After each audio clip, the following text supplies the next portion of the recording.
Merhaba arkadaşlar, tekrar birlikteyiz. Annemin Elleri YouTube kanalıma hepiniz hoş geldiniz. Bu videoda sizlerle Among Us karakterini öreceğiz. Evet, sizin de bildiğiniz gibi Among Us karakterlerinin pek çok rengi var. Ben iki renk örüp hazırladım. Nasıl yaptığımı da sizlerle paylaşmak istedim. Siz istediğiniz bir renkle örebilirsiniz. Bunları örmek için gerekli olan malzemelerimize de şöyle bir bakalım. Siz şöyle kenarda durun bakalım. Gazal X-Large Baby Cotton ipini kullanacağım.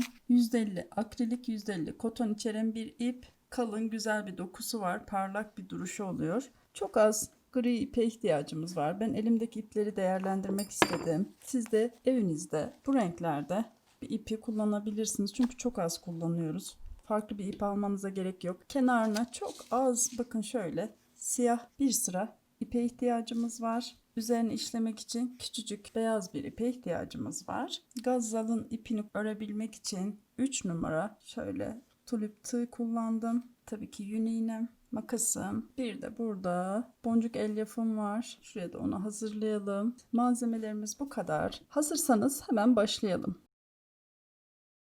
Evet arkadaşlar, ipimi aldım. Hemen sihirli halkamı yapıyorum. İçerisine 8 sık iğne dolduracağız. Ben sihirli halkayı nasıl yaptığımı ayrı bir videoda anlatmıştım. O yüzden burayı hızlı geçiyorum. En son sık iğnenin içerisine işaretimi de alıyorum. Başladığım yeri kaybetmek istemiyorum. Ve buradaki küçük ipi çekerek ortadaki boşluğu küçülttük. Şimdi ikinci sıraya geçiyoruz. İkinci sıramızın başladığı yer sihirli halkada ilk yaptığımız sık iğnenin tepesi. Oraya batıyoruz ve böylece ikinci sıraya geçmiş olduk. Ve buraya tekrar batıyoruz. İkinci sıramızda her sık iğnenin içerisine çift batıyoruz. 8 olan ilmek sayımızı 16'ya çıkartıyoruz. Son sık iğnenin içerisine de çift batıyorum ve böylece ikinci sıramızın da sonuna geldik. Üçüncü sıramızda bir tek yapıp bir sonraki sık iğnenin içerisine çift batıyoruz. Bir tek ördük. Bir sonraki ilmeğin içerisine çift batarak sıramızın sonuna kadar böyle devam edelim. Bir tek bir çift, bir tek bir çift ve toplamda 16 olan sık iğne sayımızı 24'e çıkartacağız. Evet, son sık iğnemizin içerisine de ben çift batarak 3. sıramı tamamlıyorum. İşaretimi alıyorum. 4. sıramızda ise 2 tek örüp bir çift öreceğiz. 24 olan sık iğne sayımızı 32'ye çıkartıyoruz. Bakın, çift ördüğümüzün içerisine çift geliyor. Ben 4. sıramı bitirdim. İşaretimi koydum. Şimdi 5. sıramıza geldik. 5. sıramız dahil, 14. sıramız dahil toplamda 10 sıra artırma veya eksiltme yapmadan 32 sık iğnemiz vardı. Yine aynı şekilde devam ederek örüyoruz. Her ilmeğin içerisine tek seferde batacağız. Evet, sıramın sonuna geldim. Bu benim 14. sıramdı. İşaretimi koydum. Burada sizin de gördüğünüz ayrı bir işaretim var. Bu benim sayma işaretim. 2 sıradan fazla düz örgülerde ben bu işareti mutlaka koyuyorum ki bana kolaylık sağlasın diye. Sürekli başa dönüp saymak istemiyorum. Şöyle de bakalım. Bir özelliği yok arkadaşlar. Sadece 4-5 sık iğne şöyle atlayıp takıyorum. Üzerine sayalım şimdi. 1, 2, 3, 4, 5, 6, 7, 8, 9, 10. Evet, toplamda 10 sıra düz örmüşüm. Şimdi 15. sıramıza geçiyoruz. 15. sıramızda 8 sık iğne öreceğim. 1, 2, 3, 4, 5, 6, 7 ve 8. Şöyle katlıyorum. Bacak ayrımını yapacağım. Şöyle ortadan birleştirip iki bacağı ayıracağım. Bunun için ördüğüm yöne doğru sayalım. 16 sık iğne sayacağız. Buradan başlıyoruz. 1, 2, 3, 4, 5, 6, 7, 8, 9, 10, 11, 12, 13, 14, 15 ve 16. Buradaki ipe ihtiyacımız kalmadı. Bunu buraya takabiliriz.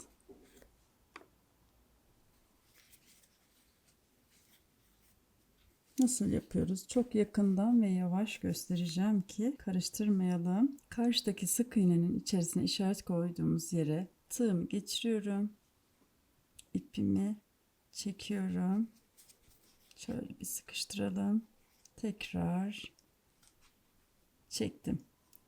Bakın, örgülerimin yönü böyle bakıyor.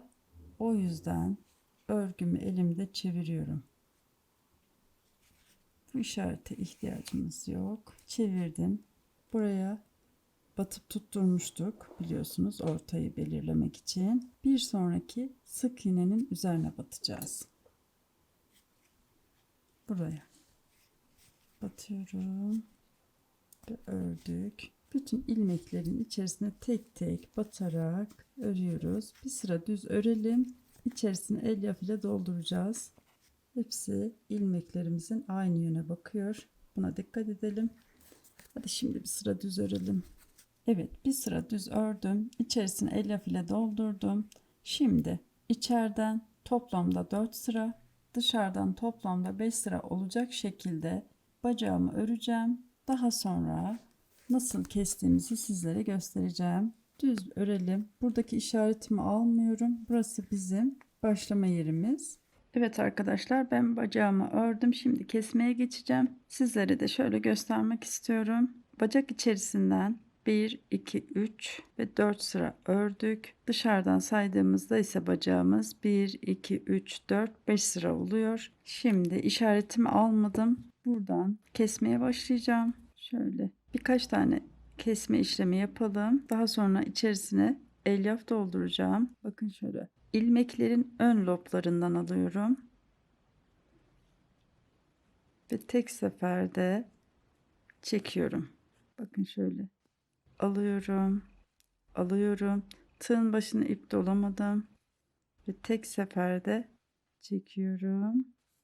Tekrar diğer ilmeği alıyorum. Ve tek seferde çekerek ilmeklerimi kesiyorum. Şimdi içerisine biraz elyaf dolduralım. Bacak açıklığımız çok küçük olmadan şöyle elimizle dolduralım. Bacak biraz sıkı sıkı olacak. İleriye doğru şöyle iterek, yerleştirerek elyaflarımızı dolduralım. Şimdilik bu kadar yeterli. Kesme işini bitirdiğimde tekrar bakacağım. Gerekirse biraz daha doldururuz. İlmeklerimizi kesmeye devam edelim. Toplamda burada kaç tane ilmeğimiz vardı arkadaşlar? 16 sık iğnemiz vardı. 8 sık iğneye düşene kadar böyle kesme yapıyoruz. Bakın burada başlamışız. Son sık iğneleri de kesiyorum. Burada bir bekleyelim bakayım şöyle.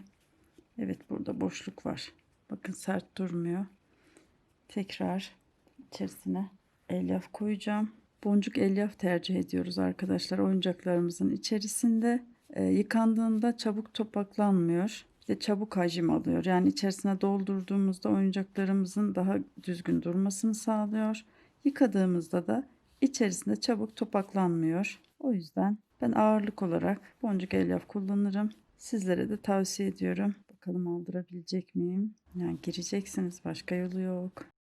Şimdi istediğim gibi oldu. İpimi tek seferde geçirdim. İğnemi takıp en son sıramı toplayacağım şekilde ipimi kesiyorum. Buradan çekiyorum. Bunu çıkartabiliriz artık. Elyafları içeriye göndermeliyim ki rahat toplayayım. Şimdi ne yapıyoruz? Oyuncağımızı kendimize çevirdik. Burada sık iğnelerin üstlerinden, bakın, iç loblarından alıyorum. İlmeklerimizi görüyorsunuz. İç lobundan taktım. Tekrar diğerine de yapıyorum. Gazalın ipinin arası açıldığı için ben çok yavaş yapıyorum. Biraz zorluyor beni. Bakın şöyle takıyorum. İçten alıyorum. Takıyorum. Alıyorum. Bakın burada kalmış. Hemen onu da alayım. Son.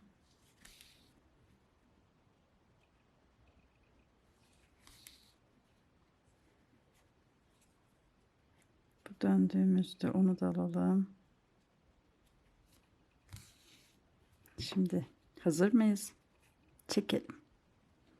Hop. Bakın. Sihirli halka yapıp içerisine 6 sık iğne ile doldurmuşuz gibi bir görüntü değil mi?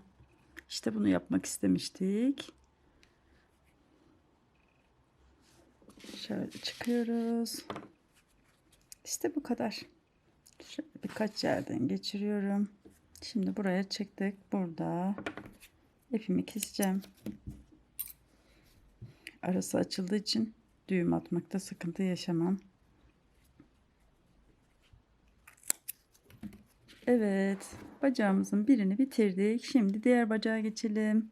Şimdi ikinci bacağı örmeye geçebiliriz. Bunun için şöyle ipimi aldım. Bu kadar bir uzunluk bırakıyorum. Bunun sebebi ikinci bacağımızı da ördüğümüzde ortada küçük bir açıklık olacak. Onu iğneyle tutturmak için böyle bir ipe ihtiyacımız var. Bunu ilk başta koyuyoruz. Şimdi ipimi doladım. Şöyle kıvırdım. Daha sonra içeriden ipi çekip buraya küçük bir düğüm attım. Tığımı oraya geçirdim. Burada hangi sık iğneden tutturacağız onu da net olarak görmenizi istiyorum. Sık iğneleri örmüşüz, örmüşüz, örmüşüz ve örmüşüz değil mi? Yani buraya değil, işte buraya. İpimizi takıyoruz. İpimiz tığın sağında duracak. Şöyle bu ipi de arkadan hafif şöyle tutalım, kaymasın. İşte çekiyoruz. Bu kadar. Şimdi yapacağımız tek şey sıramızın sonuna kadar, bakın buraya kadar sık iğne örmek. Biz burayı sıra başı yapabiliriz. O yüzden buraya şöyle kafanız karışmasın işaret de koyabiliriz. Evet arkadaşlar, ben buraya kadar sık iğnemi yaptım. Şimdi bir sayalım. Burada da 16 sık iğnemizin olması gerekiyor. Şöyle farklı bir iğne kullanarak yakından birlikte sayalım. 1, 2, 3, 4, 5, 6, 7, 8, 9, 10, 11, 12, 13, 14, 15 yani 16 olması için bir sık iğneye ihtiyacımız var. Bunu da nasıl yapıyoruz? Bakın işte buradaki boşluğa batıyoruz. Bunu göstermek için beklemiştim. Ve toplamda 16 sık iğnemiz oldu. Çeviriyoruz. Bu tarafa geçmemiz gerekiyor ki yuvarlak örebilelim. Şöyle çok yavaş gösteriyorum. Şu ipi şu aradan çekelim.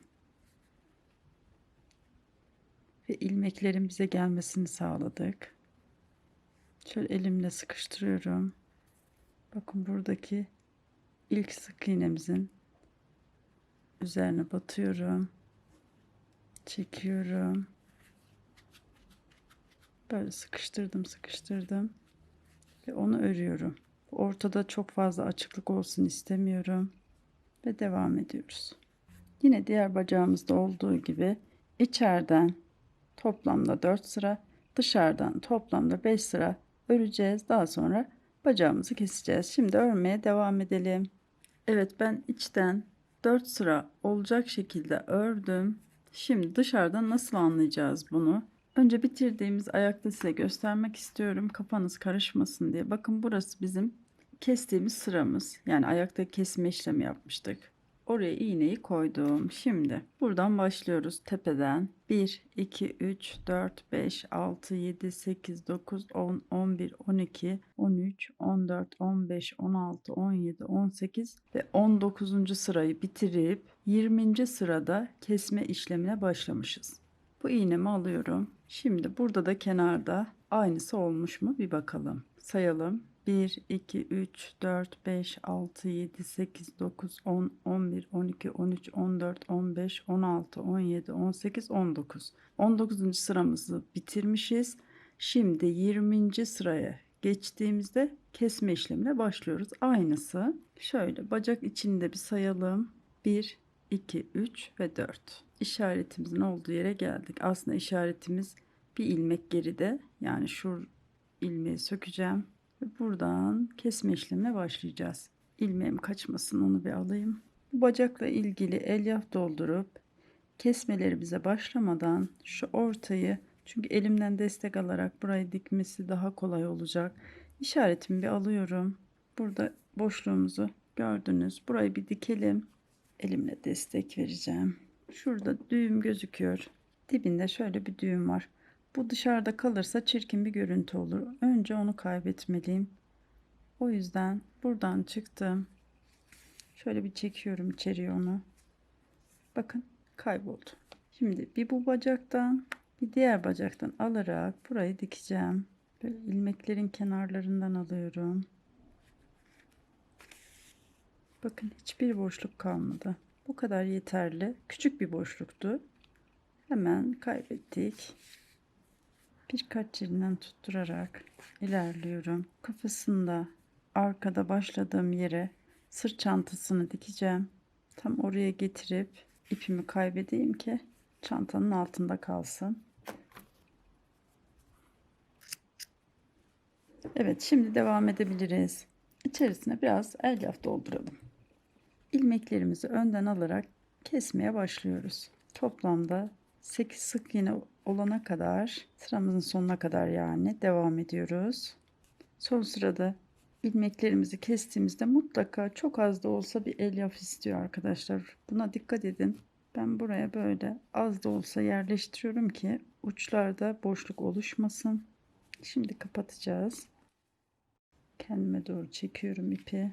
Evet, iğnemi taktım ve bu son sırayı diğer bacakta net olmamış olabilir diye tekrar göstermek istiyorum. Bakın en son kestiğimiz ilmekler buradan değil, buradan tutturmuyoruz. Bu ilmeği kesmişiz. Hemen yanındaki ilmeği şöyle bakın iğnemizi takalım.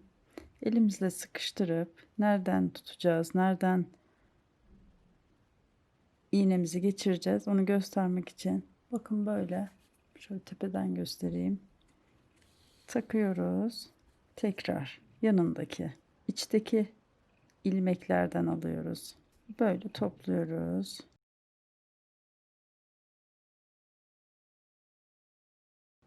En son aldık. Şimdi çekiyoruz. Hop. İşte bu kadar.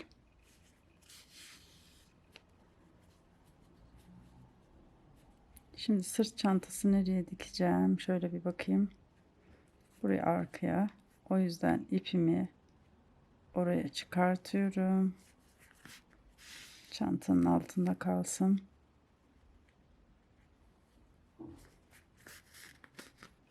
Evet. Düğüm atıp kaybedeceğim. Evet, şimdi sırt çantasını örerek devam ediyoruz. Bunun için ipimi aldım. Sabitleme zincirimi çekiyorum. Üzerine 8 zincir çekeceğim. 1 2 3 4 5 6 7 ve 8. Zincirimin yönünü hiç değiştirmeden elimle tutup bir sonraki zincirimin içerisine batıyorum. Ve bütün zincirlerimin üzerine tek tek batarak 7 sık iğne yapacağız. Bu 1 yapmıştım. Bu 2, 3, 4, 5, 6 ve 7. 7 sık iğnemi yaptım. Sıramın sonuna geldim. Şimdi bir zincir çekip örgümü çeviriyorum. Ve hemen bakın buraya zincir çektiğim yerin dibine batıyorum. Ve yine 7 sık iğne yapıyoruz. 7 sık iğnemi yaptım. Bir zincir çekip tekrar örgümü çeviriyorum. Burada yapacağımız işlem şöyle arkadaşlar. Hemen gösteriyorum. Sık iğnemizin üstündeki ilmeklerin arkalarından alıyoruz. Yani arka loblardan örerek bloğ şeklinde bir örgü elde edeceğiz. Şimdi başlayalım. Bakın hemen ilk olan sık iğnenin arka loblarından aldım, örüyorum. İkinciyi aldım, ördüm. 5 6 ve 7. Sıramın sonuna da geldim. Karşıya geçmemiz gerekiyor ki çanta görüntüsünde olsun. Bunun için yanlardaki sıramızı da bu ilmek sayımızın içerisine dahil edeceğiz. Bunu nasıl yapacağız? Birinci sıramızdı, ikinci sıramızdı biliyorsunuz. Bakın bu köşeler, köşe başları şöyle biraz da açmak istiyorum. 1 ve 2 sıra sonlarına batacağım. 1, burası sıramızın sonu ve diğeri 2. Arası açılmasın. Şuraya batalım. Şimdi burada da 7 sık iğnemiz var. Onu da öreceğiz. Şu ipimi ilk sık iğnede arkada tutuyorum ki çıkıntı yapmasın diye. Bir sayalım önce. Bakın şuradan sayıyoruz. 1, 2, 3, 4, 5, 6, 7. Hemen batıyorum. Birinci sık iğnemi yaptım. Bu ipi kaybetmek istediğim için elime tekrar aldım. Ve arada bunu da götürüyorum. 2, 5, 6 ve şu son kenardan alıyorum. Onu şöyle iğne yardımıyla tutayım. Ve 7. Bu ip bana çok zorluk çıkardı arkadaşlar. Siz de fark etmişsinizdir. Sürekli takılıyor, sürekli arası açılıyor. Çekimde zorluk çıkartıyor bana. Burada yaptığımızın aynısını da karşıda yapıyoruz. Yani 2 sıramız vardı. İkisinin de karşısına batmıştık. Şimdi yine bu sıranın karşısına da batıyoruz. 1. Bu sıranın karşısına da batıyoruz. 2. Toplamda 7 burada sık iğne yaptık. 7 karşısında yaptık. 2 de köşelerde yaptık sık iğne. Toplamda 18 sık iğnemiz oldu. İşaretimi buraya koyuyorum. Ve artık bir üst sıraya geçiyoruz. Yapacağımız ayrı herhangi bir şeyimiz yok. Düz bir şekilde dönerek öreceğiz. Burayı biraz örüp size göstermek istiyorum. Şöyle birkaç daha aldım. Şimdi bakın burada bloğu şeklinde ördüğümüz ilmekler gözüküyor. Bunun üzerine 6 sıra düz öreceğiz. Yani sadece buraya değil, döne döne öreceğiz. Buradan saymamız kolay olur diye gösterdim. Evet, ben 6 sıra düz ördüm. Şöyle de bir bakalım. 1, 2, 3, 4, 5, 6 sıra ördüm. Şimdi buradaki işaretimi şöyle yukarıda alabiliriz. Buraya 8 sık iğne yapıyorum. 1, 2, 3, 4, 5, 6, 7 ve 8. Tam köşelere geldi. Bu köşeden başladım. Bu köşeye geldi. Bir zincir çekiyorum. Örgümü çevirdim.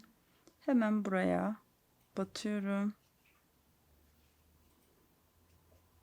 Tekrar 8 sık iğne yapacağım. 2, 3, 7 ve 8 sık iğne yaptım. Dönüyorum. Bir zincir çektim. Tekrar 8 sık iğne yapıyorum. Evet, bu kadar. Sıramın sonuna geldim. Şimdi ipimi keseceğim. Evet, ipimi kestim. Şöyle çektim. Toplamda 3 sıra düz örmüş olduk. Ve bu şöyle bakın, çanta kapanacak. Gördüğünüz gibi çok tatlış olacak. Şimdi bu ipimizi kaybedelim. Evet, ipimizi de burada kaybettim. Şimdi içerisine elyaf dolduralım. Ve bu güzel çantamızın kapağını da dikerek kapatacağız. Şimdi buradan takıyorum ipimi.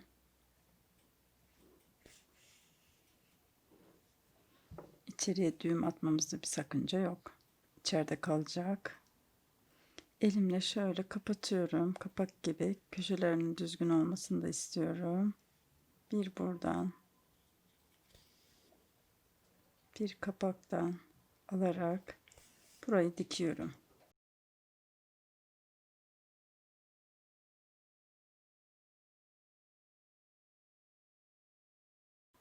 Evet. Çantamız da hazır. Şimdi bunu ipimizi buraya taktım. Şöyle tekrar karşıya geçiriyorum. Çünkü bu diktiğimiz çantamızın altı, burası üstü olacak. Bakın, ilmekleri arkadan alıp ördüğümüz yer burası. Şöyle bir bakalım. Evet, çok güzel. Biz bunu şimdi dikmeyelim, iğneleyelim. Şöyle birkaç yerinden daha sonra ayarlar bakarız. Dört bir köşeden de sabitleyelim. Nasıl yaptım ona da bir bakalım. Tepeden sayıyorum. 1, 2, 3, 4, 5. sıranın bitip 6. sıranın başladığı yere çantamı tutturdum. Ve önce bu 4 köşeden bir tutturma yapalım. Hemen çapraza çıktım. İğneleri almak istiyorum çünkü. Bakın bunu şöyle yapalım. Bu iğneyi aldım. İçten, yani çantanın dışarısına iğnemi çıkartmıyorum ki kötü bir görüntü, çirkin bir görüntü oluşmasın. Daha güzel bir dikiş elde etmek için çantanın içerisinden iğnemizi götüreceğiz. Şimdi bunu da alıyorum. Bunu da aldım. Burayı tutturmamışım ama önemli değil. Şöyle çantamı tutuyorum, size ne yaptığımı göstereceğim. Bakın, gövdeden alıyorum. İğnemi çekiyorum. Çantadan alıyorum. Gövdeden alıyorum. Çantadan alıp çekiyorum. Ve böyle 4 köşeyi iğnemizle dolaşarak dikeceğiz. Ben çantayı dikmeyi bitirdim. Son halinde sizlere göstermek istedim. Küçük tatlı bir çantamız oldu. Bunu hemen kenara alalım ve diğer parçayı örmeye başlayalım. Bunun için gri ipimi alıyorum. Hemen başlama zincirimi çektim, sıkıştırdım. Üzerine 7 zincir çekiyorum. 5, 6 ve 7 zincir çektik. Hemen dönüp buraya çift batacağım. Yani aynı zincirin içerisine 2 defa sık iğne yapıyorum. Artırma yaptım burada. Diğerlerine tek batıyorum. 4 zincirimin üzerine tek batacağım. Bu 1, 2, 3 ve 4 zincirimin üzerine tek sık iğne yaptım. Şimdi 5. zincirimin içerisine 3 defa sık iğne yapacağım. Bu birinci sık iğne, ikinci aynı yere, bakın üçüncü aynı yere. Burada da artırma yaptım. Bu tek yaptığımız sık iğnelerin karşısına tekrar aynı şekilde sık iğne yapacağız. Şöyle batıyorum. Bir yaptıktan sonra bu ipi elimle alıp kaybetmek istiyorum.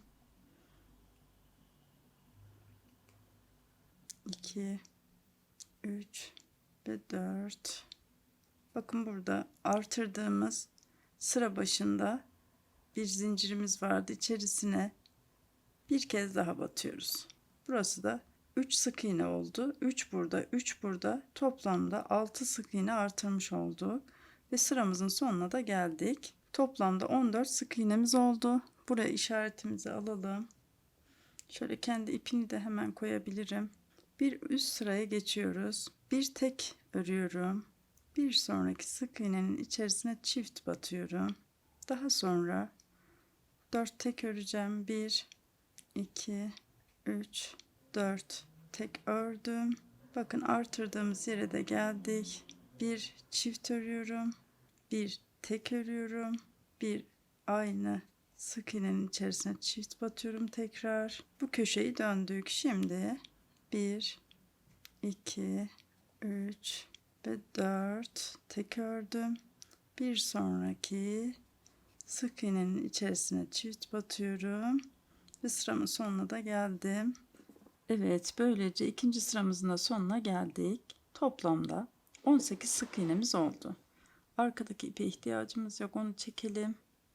Bir sonraki sık iğnenin içerisine battım ama ilmeklerimi çekmiyorum. Siyah ipimi takacağım. Bunun için ipimi aldım ve siyah ipimle çekiyorum. Gri ipi şöyle bir çekelim. Şöyle birkaç sık iğne örüp arkada 2 ipi düğüm atarak sıkıştıracağım. Açılsın istemiyorum. Hemen gri ipi kestim. Siyah ipimi aldım. Bir süre sık iğnemin içerisinde öreceğim. Artırma veya eksiltme yapmıyoruz.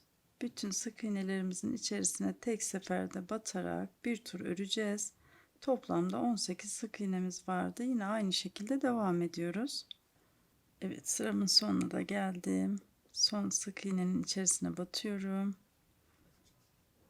Ve diğer siyah sık iğnemin üzerine battım. Burada ilmek kaydırdım. Bakın şöyle yaptım. Siyah ipimle olan sık iğnenin üzerine batıp tek seferde geçirdim. Bir zincir çektim. Ve dikmek için ipimi biraz uzun bırakıyorum. Evet, işte bu kadar. Şimdi bu ipleri temizleyelim. İğnemi takıp bu ipleri aradan geçirerek temizleyeceğim. Arkadaki ipleri temizledim. Şimdi son bir dokunuşumuz kaldı. Bunun için iğneme ipimi taktım. Beyaz ipimi takıyorum. Bakın bu ortadaki sıramı takip edip kenardan çıkıyorum. Ve yukarıya doğru sayacağım. 1, 2, 3. Üçüncünün içerisine bakın 1, 2, 3 saydım. Üçüncünün içerisine batıyorum. Yavaş yavaş çekiyorum. Bu kadar. Şimdi bunu arkada tutturup keseceğim. Evet, parçamızı bitirdik. Şimdi bunu gövdeye dikeceğiz. Şimdi dikmeye geçiyoruz. Biraz önce gösterdiğim gibi farklı bir yerden çıkacağım gövdede. İğnemin dönmesi için. Daha sonra aynı yere batıyorum.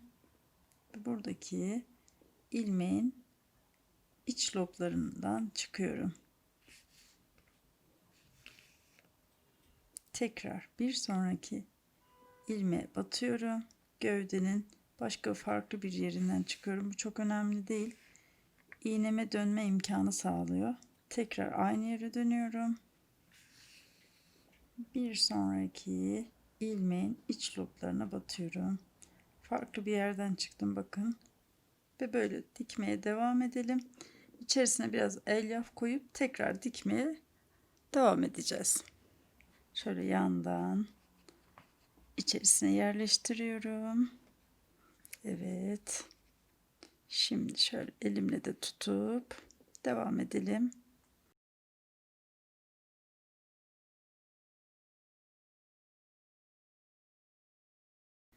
Evet arkadaşlar, Among Us karakterini örmeyi bitirdik. Bu oyunu bilen oynayanlar için küçük renkli bir dokunuş olsun istedim. Şöyle diğerlerini de masamın üzerine alıyorum. Kapanışı onlarla birlikte yapalım. Böylece bir videomuzun daha sonuna geldik. Eğer videomu beğendiyseniz beğenmeyi, yorum yapmayı ve paylaşmayı unutmayın. Kanalıma abone olarak da videolarımdan anında haberdar olabilirsiniz. Yeni videolarda, yeni projelerde görüşmek üzere. Şimdilik hoşça kalın.